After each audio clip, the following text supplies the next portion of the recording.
Olá, seres que brilham! Tudo bem com vocês? Espero que sim. Vamos hoje dar continuidade ao nosso módulo Cultura, Patrimônio e Identidade. A questão ainda continua: como lidar com a diferença dos povos? Portanto, o tema da nossa aula de hoje, que é a aula 3, é etnicidade, etnia e identidade. Vamos lá? Antes de avançarmos, vamos fazer um momento para relembrar. Na aula anterior, a gente viu que a palavrinha cultura era associada à ideia de civilização. Isso vai até o final do século XIX, quando, a partir da perspectiva de Boas, no início do século XX, ele começa a observar que existiam culturas no plural.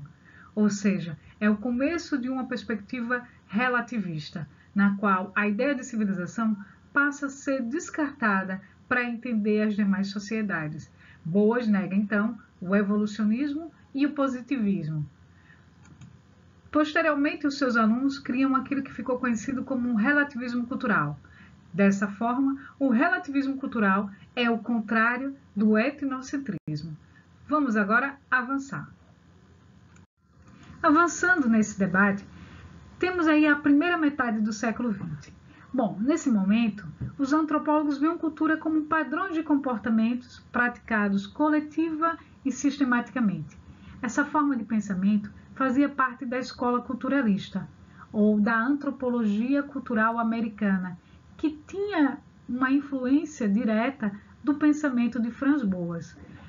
Um exemplo é a sua aluna, Margaret Mead, que foi pesquisar em Papua Nova Guiné. Bom, para Margaret Mead, havia uma relação muito forte e evidente entre a personalidade da pessoa e os padrões culturais. Era como se a cultura para ela levasse a um modo de ser de cada um.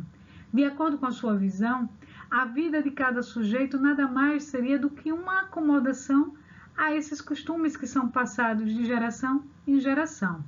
O pensamento de Mead, assim como o de Ruth Benedict, que é outra aluna de Boas, vão influenciar a uma revisão na forma como a mulher é pensada dentro da cultura americana. As feministas começam a olhar que aquilo que era visto como algo natural nada mais era do que um comportamento construído socialmente, um costume que foi passado de geração em geração. Portanto, elas começam a questionar: qual o papel da mulher? Será que a mulher só cabe o papel de ficar em casa cuidando dos filhos, ou seja, dentro daquele espaço doméstico? Veja a potência da influência dessas duas, principalmente para as correntes feministas da época. Bom, mas voltando um pouco no debate sobre cultura, a gente vai chegar aí na década de 60, quando uma nova interpretação da cultura é elaborada, sobretudo para pensar, olha, na visão dos culturalistas, havia uma influência muito forte do padrão cultural na personalidade, mas quando uma determinada cultura tinha diferentes pessoas e personalidades, como é que a gente lida com isso?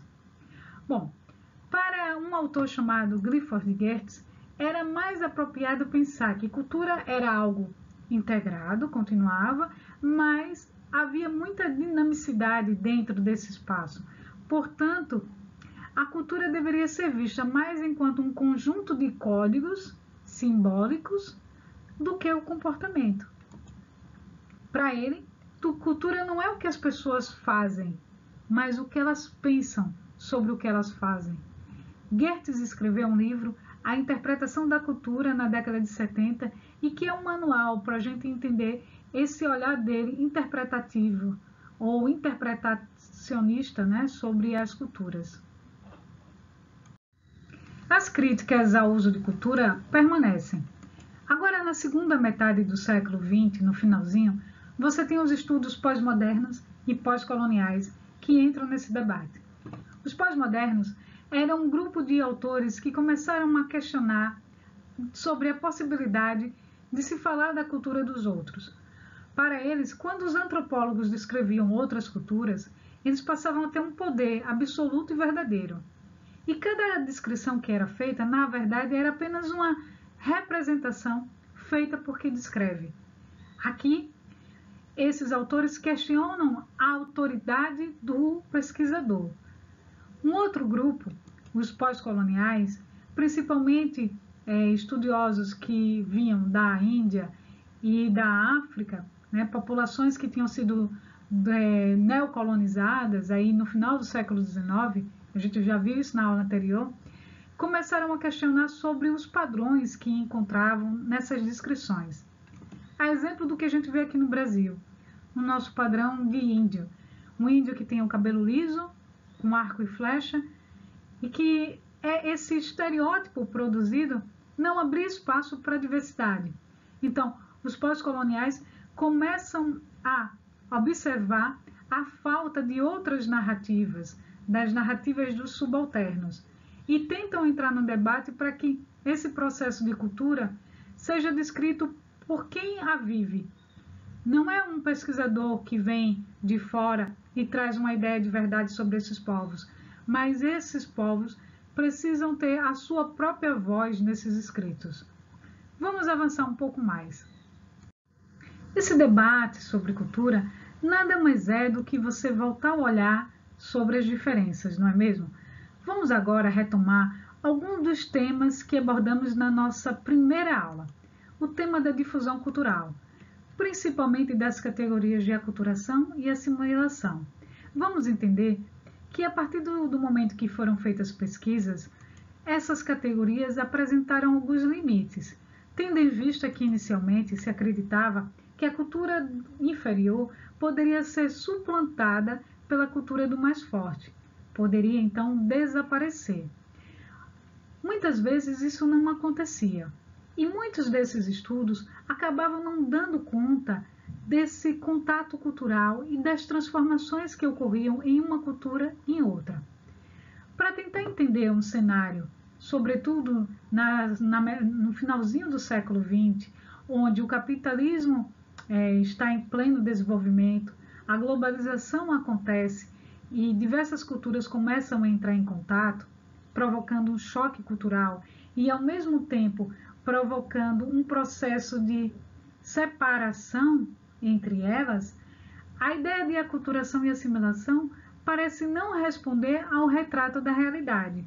Para dar conta dessas dinâmicas e desse choque cultural, os pesquisadores voltaram a utilizar o conceito de etnicidade. Vamos entender um pouco mais sobre isso. Para a gente entender a etnicidade, vamos olhar primeiro para a palavrinha etnia. Bom, etnia é uma população ou um grupo social distinto de outros grupos por sua especificidade cultural, linguística ou por compartilhar histórias e origens comuns, certo? Esse fenômeno chamado de etnicidade, então, tem a ver com o posicionamento desses grupos em contato.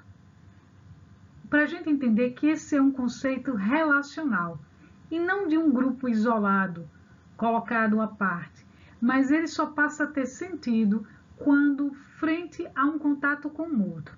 Assim, etnicidade descreve um grupo que se autodefine e é definido por outros como diferente, que supõe algum tipo de identificação coletiva, como um compartilhamento de uma história, e eu destaquei aqui também como algo muito importante, que é a ideia de uma ancestralidade em comum. Só existe etnicidade se ela se ligar necessariamente a essa história compartilhada, a essa ancestralidade comum. E é sempre um conceito relacional, ou seja, vem de uma diferenciação entre povos que estão em contato. Dessa maneira, um grupo étnico só se define em relação a outro. E, portanto, o conceito de etnicidade é sempre relacional. A gente já viu isso. Lembra que você já deve ter entrado em contato, seja em história como em geografia, com uma categoria chamada de conflitos étnicos. para falar dessas tensões que existem entre determinados grupos que pertencem ao mesmo Estado Nacional. Lembra do que eu já expliquei sobre o que aconteceu na África no século XIX, quando praticamente todo o território africano foi dividido, né, por populações nacionais europeias e que ali dominaram os territórios, praticamente demarcando em linha reta o que pertencia a um e o que pertencia a outro país europeu. Essa população africana que teve seu território cortado por uma linha imaginária acabou separando povos ou juntando povos que eram distintos, ou seja, que pertenciam a etnias diferentes. A partir do momento desse contato, esses povos começaram a questionar essas fronteiras e os limites desse território, porque eles foram invadidos, não era um território que obedecia a uma ancestralidade comum, mas foi algo que foi imposto para eles. Portanto, eu vou também colocar aqui como apoio um texto com alguns desses principais conflitos étnicos que existem até hoje, certo? Vamos entender então que o conceito de etnicidade ele vai se contrapor ao conceito de aculturação. Na etnicidade se valoriza uma ancestralidade em comum para se colocar como diferente daquela cultura. Diferente de se pensar então que vai acontecer um processo de assimilação ou de encaixe cultural total. Mas o que você tem a partir desse conceito de etnicidade é que a ancestralidade e todos os elementos que são díspares vão se enaltecer, vão prevalecer, ok? O conceito de etnicidade, no entanto, acabou apresentando dificuldades para lidar com outras diferenças, ou seja, este conceito tinha limites quando abordava aquilo que não estava relacionado com a ancestralidade, pois a etnicidade se vincula diretamente à ideia de ancestralidade, como já vimos.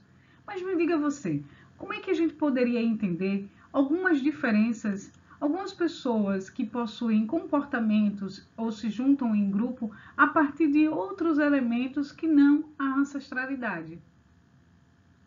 Exemplo, os ativistas, um grupo de skatistas, são pessoas que possuem e absorvem modos de ver o mundo que é diferente. Então, na década de 70, para tentar entender esse processo de distinção e de diferenças que estava acontecendo, ou seja, um processo de fragmentação social, a partir desses enquadramentos, os antropólogos preferiram utilizar a palavra identidade para abordar essa diferença. Vamos avançar. Identidade é um conceito que você deve entender como algo transitório. Ela nunca é acabada. Ou seja, as pessoas vão se construindo e vão se aperfeiçoando a partir daquilo que agrega a si uma identidade. Por isso, é um processo em construção, modelado pela ação das pessoas que partilham coisas em comum. Esse é o conceito que você deve guardar bem. Assim, dentro de uma sociedade pode existir pessoas com diferentes identidades, diferentes formas de se agruparem, de procurar seus companheiros, porque tem algum tipo de identificação com aquele olhar sobre o mundo, como eu já mencionei. Exemplos, surfistas, os punks, ou pessoas LGBTs que acabam buscando nas suas lutas pessoas que se identificam para poder fortalecer a construção de si mesmo. Nesse caso, esse conceito é muito transitório. A identidade não é algo fixo e permanente. Você, de repente, pode simplesmente abandonar uma bandeira de luta ou se enquadrar em vários estilos que eram diferentes na época quando você era mais novo. Isso acontece muito com os adolescentes, né? Exemplo de você pode ser uma adolescente que consumia muito rock e aí você tinha esse estilo e você procurava suas referências de mundo a partir de pessoas que eram parecidas com você, mas no momento da adultez você vai se transformando em menos roqueira. Isso só mostra que a identidade é algo transitório. É bom a gente perceber essa dimensão. O conceito de identidade que mencionei é diferente da ideia da identidade cultural. Por quê? Porque a identidade cultural ela é mais abrangente. Ela se relaciona a um grupo maior. Isso pode cair numa prova do Enem, certo? Então observe. A identidade cultural é aquela marca característica de um grupo social que partilha um ideal, valores, costumes e comportamentos formados ao longo da história. É como se a identidade cultural ela tivesse mais força por causa de um contínuo histórico. Assim, quando a gente se define como brasileiro, no senso comum, a gente tem algumas ideias sobre o que nos caracteriza, o que nos traz essa identidade cultural. A brasilidade é configurada como de um povo alegre, festeiro, que gosta de futebol. Isso são marcas, então, que compartilhamos. Portanto, você tem que ter em mente que essa noção de identidade cultural produz um nós, né, um eu, melhor dizendo, que é diferente do outro. E desse modo, o cuidado que a gente tem que ter é para não produzir essa visão etnocêntrica e preconceituosa, comparar uma sociedade com a outra e ter, pela outra, divergências ou posturas, né, preconceituosas. Tomem cuidado, certo? Para vocês não caírem num etnocentrismo. Um bom livro para a gente entender a diversidade cultural e quem somos é o livro O Povo Brasileiro, de Daci Ribeiro. Fica esta recomendação. É isto, espero que vocês tenham gostado. Lembrem-se que vai ter uma aula de apoio onde eu vou responder questões do Enem, o tópico para saber mais e dicas de citação. Vou deixar logo abaixo desta, então clica lá, veja e coloque em prática tudo aquilo que você aprendeu até agora. Gratidão, até o nosso próximo encontro. Brilhem!